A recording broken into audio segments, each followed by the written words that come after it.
দেখো 3D সম্ভব হলেও 3F সম্ভব নয় কেন? 3D সম্ভব হলেও 3F সম্ভব নয় কেন? n equal to 3 এর জন্য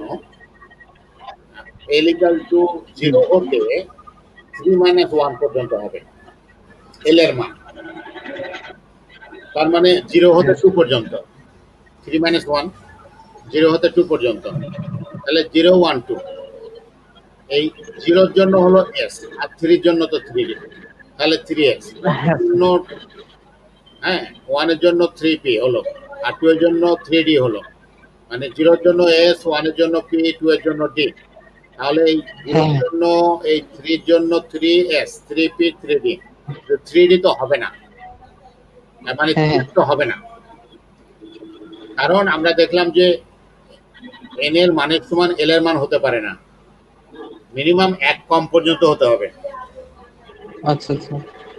এই জন্যই 3D পর্যন্ত হলো, 3f হলো না। কাজে 3D সম্ভব হলেও 3f সম্ভব নয়। বুঝতে পেরেছো কিনা? স্যার এটা একটু আরেকবার বলবেন? আচ্ছা, প্রশ্নটি হলো, আমি অন্যভাবে বলি, শোনো। 3D সম্ভব হলেও 3f সম্ভব নয় কেন? তাই তো? হ্যাঁ হ্যাঁ আচ্ছা, তুমি একটু খাতায় লেখো, খাতা বের করো। হ্যাঁ স্যার। হ্যাঁ স্যার একটু দেখো। হ্যাঁ যে লেখো 3D এর জন্য। হ্যাঁ স্যার। আমার কথা, দিয়ে জন্য। আমার কথা ক্লিয়ার তো? হ্যাঁ কথা ক্লিয়ার স্যার। আর 3D এর জন্য। লেখো 3D এর জন্য n equal to 3 equal to 3 এবং l equal to 2। এবং n equal to 2। আবার 3f এর জন্য হ্যাঁ 3f এর জন্য n equal to 3 হ্যাঁ এবং l equal to 3। ও আচ্ছা l equal to 3। আমরা জানি হ্যাঁ হ্যাঁ স্যার, তারপর n equal to 3 এর জন্য n equal to 3 এর জন্য l equal to, ও স্যার আমি এবার বুঝতে পেরেছি। স্যার n equal to 3 এর জন্য তো অবশ্যই l equal to 2 হবে, কারণ 0 1 2। হ্যাঁ শেষ করে এটা, হ্যাঁ, l equal to হ্যাঁ 0 থেকে n minus 1 পর্যন্ত। হুম হুম। মানে n equal to 3 এর জন্য n equal to 3 এর জন্য l equal to হ্যাঁ 0 থেকে হ্যাঁ n minus 1 পর্যন্ত। আচ্ছা n-1 পর্যন্ত। আচ্ছা আচ্ছা। তারপর লেখো ইকাল টু, নিচে নিচে ওই equal to hmm equal to 0 থেকে n এর মান বসাই দাও 3, 3 minus 1 পর্যন্ত। হুম। তারপর ইকাল টু দিয়ে লেখো 0 থেকে 2 পর্যন্ত, মানে বিয়োগ করলে 2 হয়ে গেল। হ্যাঁ হ্যাঁ লিখেছি স্যার। আচ্ছা, তাহলে 0, 1, 2 হুম হুম। হলো। 0,1,2 হ্যাঁ স্যার। l equal to 0 এর জন্য, মানে l equal to 0 হলে s এস হ্যাঁ sir. Orbital, l equal to 1 হলে p হ্যাঁ orbital, P. l equal hmm to 2 হলে d অরবিটাল। জি স্যার। আর n এর মান 3 তো আছেই, তাহলে সাথে বসাই দিলে হলো 3s, 3p, 3d। হ্যাঁ তাহলে আমরা 3s পেলাম, 3p পেলাম, 3d পেলাম n equal to 3 এর জন্য। হ্যাঁ n equal to 3, মানে n equal to 3 এর জন্য আমরা 3s পেলাম, 3p পেলাম, 3d পেলাম। মানে বলতে পারি তৃতীয় শক্তি স্তরে 3টা অরবিটাল থাকবে, 3s, 3p, 3d। জি স্যার। 3f কখনোই থাকবে না, কারণ জি স্যার। 3f হতে গেলে l এর মান 3 হুম হতে হবে। হ্যাঁ স্যার। কিন্তু n equal to 3 এর জন্য কখনোই n equal to হুম 3 সম্ভব নয়। তাহলে তো স্যার 4 এর জন্য তো মানে ওটা পরে পর্যন্ত। কেন পরে? আচ্ছা আচ্ছা। হুম। কারণ 3 এর জন্য l equal to 3 কখনোই সম্ভব নয়। আচ্ছা আচ্ছা। তাই 3D সম্ভব হলেও 3f সম্ভব নয়। নয়। এটা ক্লিয়ার কিনা? হ্যাঁ স্যার। এখন তুমি, হ্যাঁ একদম ক্লিয়ার স্যার। তোমাকে যদি এখন 1p বলি তাহলে তুমি হ্যাঁ সম্ভব কি সম্ভব না বলতে পারবা, 2D বলি সম্ভব কি সম্ভব না হ্যাঁ বলতে হ্যাঁ। পারবা। জি স্যার। এখন কি প্রশ্ন করতেছিলে করো। এখন হচ্ছে যে তাহলে অবশ্যই মানে তাহলে স্যার যদি n n n এর সঙ্গে n ইকুয়াল টু যদি 4 থাকে একটা তাহলে সাজেশন দিই তোমাকে আমি, হ্যাঁ? জি স্যার। সবসময় একটা কমপ্লিট করে তারপরে প্রশ্নটা করতে হবে, ইনকমপ্লিট রেখে প্রশ্ন করলে গোলমাল হয়ে যাবে। আচ্ছা আচ্ছা করে যখন ফিনিশ হলো তোমার মাথার মধ্যে থাকুক প্রশ্নটা, আচ্ছা আচ্ছা। কমপ্লিট করে প্রশ্নটা করতে হবে। এখন আমরা ওকে স্যার। আলোচনা আসবো অন্যান্য গুলো, আগে ওটার পরে থাকবে, ওটা শেষ। এখন আমরা বলি 1p সম্ভব কিনা, ও আচ্ছা আচ্ছা। সরি। 2D সম্ভব কিনা। হুম। ঠিক আছে, জি স্যার। 1p সম্ভব না, কারণ p এর জন্য l এর মান কত?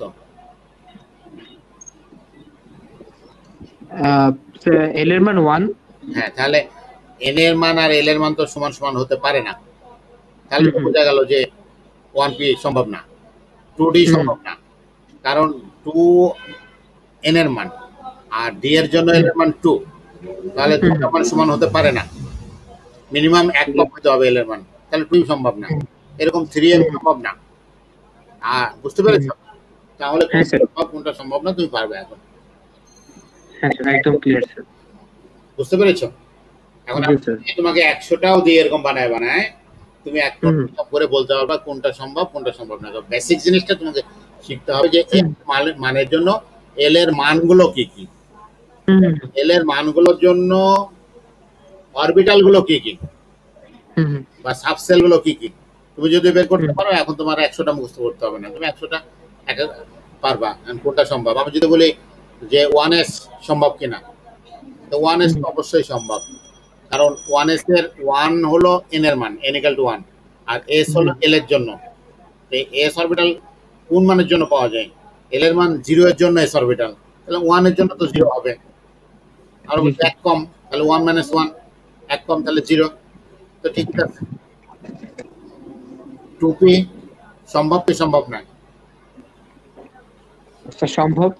হ্যাঁ, কেন সম্ভব? কারণ স্যার কারণ হচ্ছে যে টুপি ইকুয়াল টু 1 এজন্য পি এর মান হচ্ছে 1। হ্যাঁ, তুমি 2p তে আসো আগে, প্রথমে আগে 2 এর কথা বলো। আচ্ছা আচ্ছা। হ্যাঁ তাহলে যে n এর মান 2 আমরা বলতে পারি স্যার যে স্যার যেমন sir l equal to 0 minus n minus 1 এভাবে, তাহলে 0 থেকে 2 হচ্ছে 1, n এর মান হচ্ছে 2, তাহলে 2 থেকে 1 মাইনাস দিয়ে দিলে তাহলে 0 থেকে 1 পর্যন্ত, তাহলে 0 আর 1।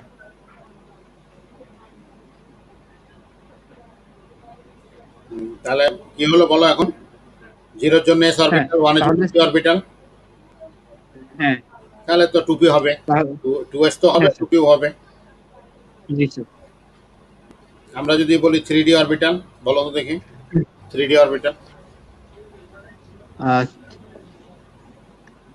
3D অরবিটাল স্যার স্যার এটা স্যার অ্যানসারটা মানে কি স্যার, অ্যানসারটা কি স্যার এটা না 0 1 2? হ্যাঁ অবশ্যই। আচ্ছা এটি, হ্যাঁ এটি মেইন অ্যানসার। তাহলে স্যার অবশ্যই তাহলে 0 1 2 মানে 3s 3p 3d। হুম, হ্যাঁ এখানে তো এপেজ করাই আছে, এপেজ হুম করা আছে এটা। আচ্ছা, বুঝতে পেরেছো জি তাহলে? স্যার। হ্যাঁ স্যার।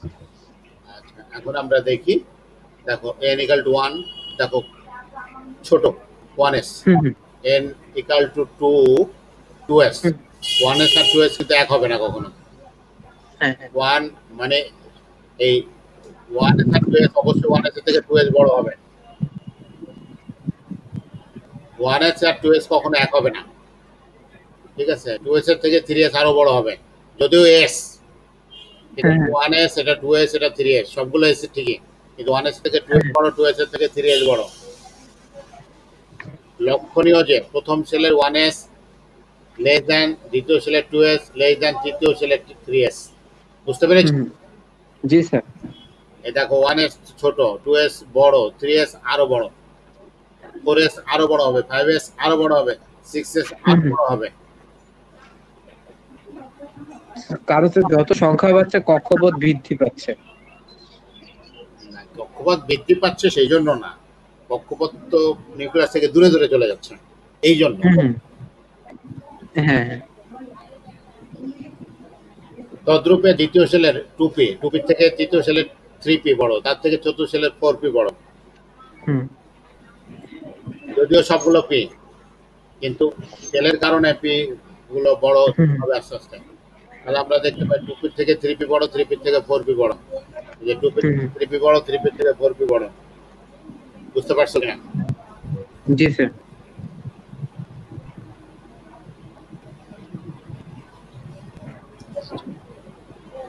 আমরা আবার আসি কোয়ান্টাম সংখ্যা। সেই কোয়ান্টাম সংখ্যার একটা কোয়ান্টাম সংখ্যা হলো চুম্বক কোয়ান্টাম সংখ্যা। দুটা কোয়ান্টাম সংখ্যা আমরা আগে আলোচনা করেছি, প্রধান এবং সহকারী। পরমাণুতে একটি ইলেকট্রনের অবস্থান সম্পূর্ণরূপে তুলে ধরার জন্য যে চারটি সংখ্যা ব্যবহার করা হয় তাকে কোয়ান্টাম সংখ্যা বলে। এর মধ্যে একটা হলো চুম্বক কোয়ান্টাম সংখ্যা বা ম্যাগনেটিক কোয়ান্টাম সংখ্যা। এটাকে আমরা শুধু এম দিয়ে প্রকাশ করি অথবা এম দিয়েও প্রকাশ করি। এটা দিয়ে আমরা কি কি বিবৃতি পাই, কি কি বুঝতে পারি? হ্যাঁ, চুম্বক ক্ষেত্রের প্রভাবে অরবিটালের ত্রিমাত্রিক দিক বিন্যাস বুঝতে পারি, অর্থাৎ ইলেকট্রনের ওরিয়েন্টেশন বুঝতে পারি। তোমরা যে কলেজে ভর্তি হবে একটা ওরিয়েন্টেশন প্রোগ্রাম হবে। ওরিয়েন্টেশন শব্দটা সবাই বুঝে কিন্তু বাংলা বুঝে না। ওরিয়েন্টেশনের বাংলা করা হয়েছে এরকম যে একমুখী করা। একমুখী করা মানে কি? ধরো একটা কলেজে 1000 ছাত্র ভর্তি হয়েছে, 1000 গ্রাম থেকে এসেছে, 1000 জায়গা থেকে এসেছে, 1000 ভিন্ন ভিন্ন অঞ্চল থেকে এসেছে। চিন্তা ভাবনা, আচার আচরণ, চলাফেরা অনেক কিছু আলাদা। যে সবকিছু যেমনই আলাদা থাকুক, কিন্তু কলেজের প্রতি একটা আস্থা আনানো, কলেজের নিয়ম কানুনকে মানা, এই যে একটা বিষয় তারা একমত হয়ে যাবে, এই বিষয়টাই হলো ওরিয়েন্টেশন। এই জন্য বলা হয় একমুখীকরণ, ওরিয়েন্টেশন। ভর্তির পরে একটা প্রোগ্রাম হয়, ওরিয়েন্টেশন প্রোগ্রাম। বা কোনো কোনো জায়গায় বলে রিফ্রেশ। আচ্ছা, অরবিটালের ত্রিমাত্রিক দিক বিন্যাস, ডিজেনারেট স্টেট সংখ্যা পাওয়া যায় যে কোয়ান্টাম সংখ্যা দিয়ে। আমরা বলছি অরবিটালের ত্রিমাত্রিক দিক বিন্যাস পাওয়া যায় এটা দিয়ে, অর্থাৎ এটা দিয়ে আমরা বুঝতে পারি যে এটা এক্স অক্ষের দিকে, ওয়াই অক্ষের দিকে, জেড অক্ষের দিকে, না এক্স ওয়াই এর মাঝামাঝি, না ওয়াই জেড এর মাঝামাঝি, না জেড এক্স এর মাঝামাঝি, না জেড অক্ষ বরাবর কোন দিকে আছে সেটা আমরা বুঝতে পারি। এটাই হলো ত্রিমাত্রিক দিক বিন্যাস।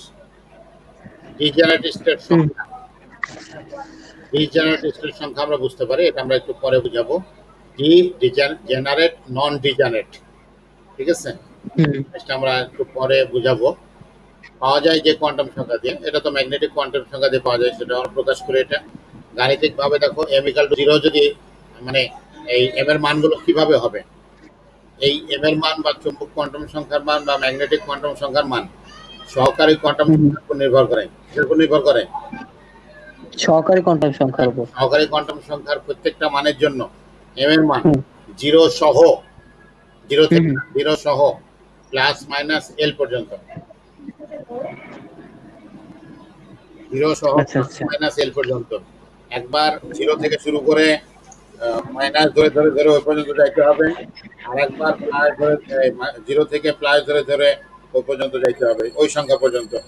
ধরো l এর মান যদি 2 হয়, তাহলে তুমি একদম ছোট থেকেই শুরু করো, -2, -1, 0, +1, +2, মানে 0 থেকে একবার কমতে থাকো, 0, -1, -2, আবার 0 থেকে বাড়তে থাকো, 0, +1, +2।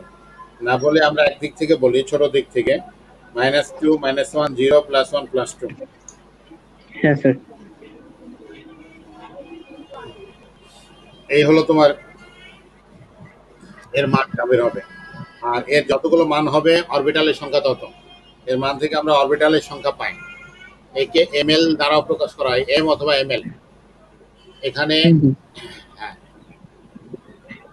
n অরবিটাল সেটের ক্ষেত্রে m নির্ণয়, ধরো n = 2 এর জন্য তাহলে m = 0 সহ প্লাস মাইনাস 2, তার মানে তুমি সবচেয়ে ছোট সংখ্যা ধরো -2 -1 0 হুম হুম, +1 +2, তাহলে এখানে মোট সংখ্যা বের হলো কয়টা, মোট নাম্বার বের হলো কয়টা, 5টা। পাঁচটা। হ্যাঁ 5টি, অর্থাৎ ডি অরবিটাল সেটে অরবিটাল সংখ্যা 5টি। হুম হুম। আহ, ডি অরবিটাল তাহলে স্যার এটা কি হ্যাঁ স্যার, বলো। হ্যাঁ তাহলে এটা স্যার ডিএক্স ডিওয়াই ডিজেড এভাবে স্যার পাঁচটা। 5টা, এভাবে 5টা। আচ্ছা, আমরা স্যার ডিএক্স ডিওয়াই ডিজেড আরো যে দুইটা আছে ওটাকে জানি কি বলে।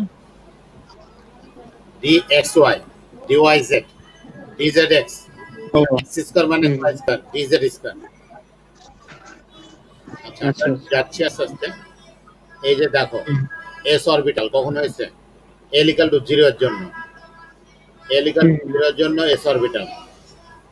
orbitals and hmm suborbitals of bond electrons, হ্যাঁ s অরবিটাল গোলাকার, তোমার এটা স্পেয়ার, মানে হলো এটা এক্স ওয়াই জেড সব অক্ষের দিকে আছে, এর কোনো নির্দিষ্ট অক্ষ নাই, নির্দিষ্ট দিক বিন্যাস নাই। পি কখন, যখন এল ইকাল হুম তখন হলো পি। হুম হুম, আমরা ওই যে বললাম সব থেকে ছোট থেকে বড় দিকে যাব, যখন আমরা বলছি, হ্যাঁ হ্যাঁ হ্যাঁ যখন আমরা বলছি ধরো -1 তখন M X, X equal to -1, হ্যাঁ তারপর এম এক্স এম ওয়াই এরকম মান হলো, মানে P X P Y P Z, P X P Y P Z. এটা এম এর মান -1, এম এর মান 0, এম এর মান প্লাস, ছোট থেকে আস্তে আস্তে বড় দিকে যাচ্ছে, বুঝতে পেরেছ? হ্যাঁ sir. P X P Y P Z, ছবিটা ভালো আঁকা হয়নি। পি এক্স মানে হলো এক্স অক্ষ বরাবর, পি ওয়াই মানে হলো ওয়াই অক্ষ বরাবর, পি জেড মানে জেড অক্ষ বরাবর, বুঝতে স্যার পেরেছ? এটা কিভাবে বোঝানো বোঝানো হয়েছে আমি মানে ঠিক ah, p x x y z অক্ষ আঁকতে পারো না বীজগণিতে, এই জ্যামিতিতে? হ্যাঁ স্যার আমি বলি স্যার এটা হচ্ছে প্রথমটা হচ্ছে পিএক্স, পিএক্স হচ্ছে এক্স অক্ষ বরাবর। পি এক্স হলো এক্স অক্ষ বরাবর, এখানে ছবিতে ভুল আছে। যদি আমরা এটা এক্স ধরি তাহলে এটা হবে এই বরাবর, এক্স অক্ষ বরাবর। ও স্যার স্যার আপনার যে যে স্যার কার্সরের যে অ্যারো চিহ্নটা ওটা কি স্যার এক্স অক্ষ না? এই যে আমরা ভূমির সমান্তরাল বলে এটা এক্স অক্ষ হতে পারে, হ্যাঁ হ্যাঁ। অথবা এক্স অক্ষ ওয়াই অক্ষ জেড অক্ষ কোনো নির্দিষ্ট অক্ষ না, আমরা যেদিকে ও আমরা যেদিকে এর জন্য হ্যাঁ স্যার ফোনে আর কি ছোট দেখাচ্ছে তো তাই আমি বুঝতে পারছি না আর কি। না ঠিক আছে, ওই তুমি যেদিকে ধরবা আর কি, হ্যাঁ কম্পিউটারে নাই তো? ও আচ্ছা, তুমি তো কম্পিউটারে নেই, তুমি তো, এটার জন্য তোমাদের হোম ডিস্ট্রিক্ট কোথায়? স্যার কুমিল্লা মুরাদনগর থানা। আচ্ছা, ও আচ্ছা, তাহলে এই হলো মানে এক্স অক্ষ বরাবর সোজা কথা পি এক্স, ওয়াই অক্ষ হুম, বরাবর পি ওয়াই, জেড অক্ষ বরাবর আচ্ছা পি জেড। হ্যাঁ বুঝেছি। আর আহ, ইকাল টু টু এটা কিভাবে ধরা হচ্ছে স্যার, মানে এটা তো স্যার দুই দিকে ডাম্বেলের আকারে আছে তাহলে স্যার। দুটা ডাম্বেল থাকবে, এই এস ও হ্যাঁ এখন বুঝে গেছি স্যার বুঝে গেছি। একে মাঝখানে রেখে, এই হুম হুম, চেকটা মাঝখানে রেখে এই পাশে একটা এই পাশে একটা, হ্যাঁ হ্যাঁ এই আমি পাশে ক্লিয়ার স্যার। একটা এই পাশে একটা এই পাশে একটা, এলিকাল টু হলে ডি অরবিটাল, তখন 5টা হবে এরকম, ঠিক আছে? Hmm x y d y z d z x d x square minus Y square d z square, ঠিক আছে? হুম হুম তা যখন আমরা দেখবো যে এরকম ইয়ে হয়েছে তোমার, হুম